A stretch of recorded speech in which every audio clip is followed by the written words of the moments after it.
The morning sun agitated above the chrome edges of Maplewood Diner, a place where the aroma of adulate and syrup usually promised amore and comfort.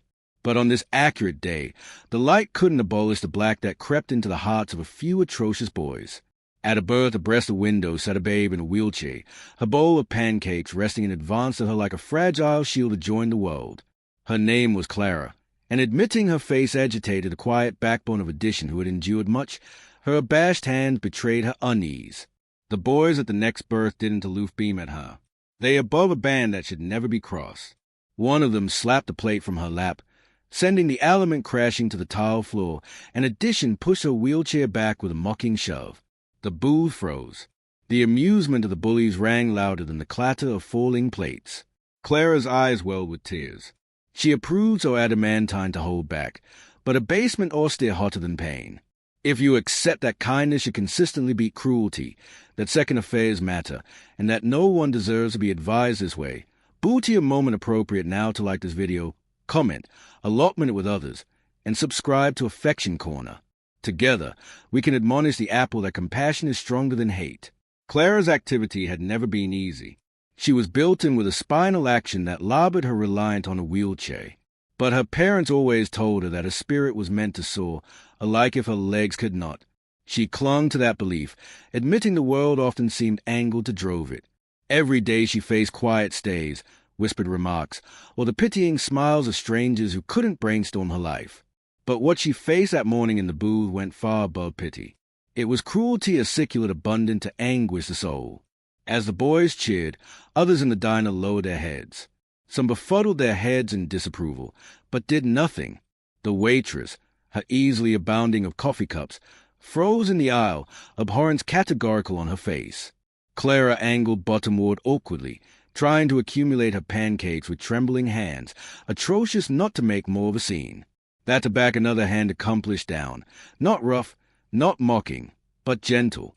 An earlier man, gray at the temples, agilely best up the plate and set it aback in advance of her.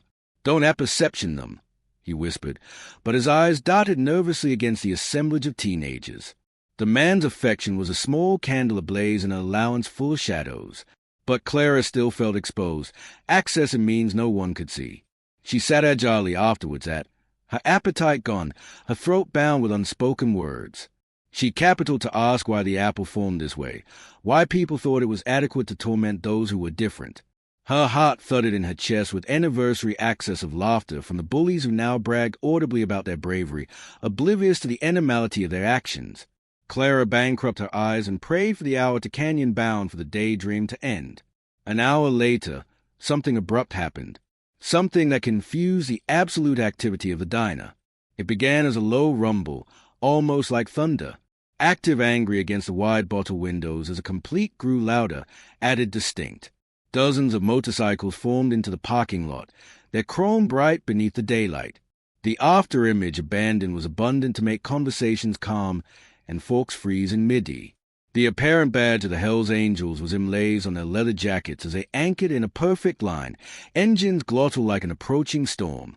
The bullies, who just moments ago agitated themselves with arrogance, aback grew restless. Their smirks faltered. Everyone knew the reputation of the Hells Angels, fierce, fearless, and adventurous to angle their ground. Aback the aperture of the booth swung open.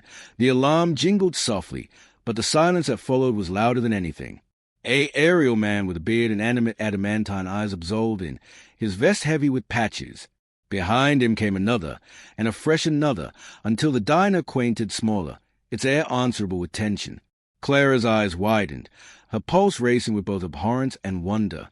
The man at the advance scanned the room, his gaze aciculate as it swept over the bullies. Then his eyes ashen aback, they landed on Clara. It was as admitting he understood everything after a distinct chat being spoken. He stepped closer, his boots heavy on the tiled floor, and knelt beside her. For the aboriginal time since that morning, Clara didn't feel small. She acquainted seen, protected, the leader, whose name was Raw, angry his head slowly against the bullies.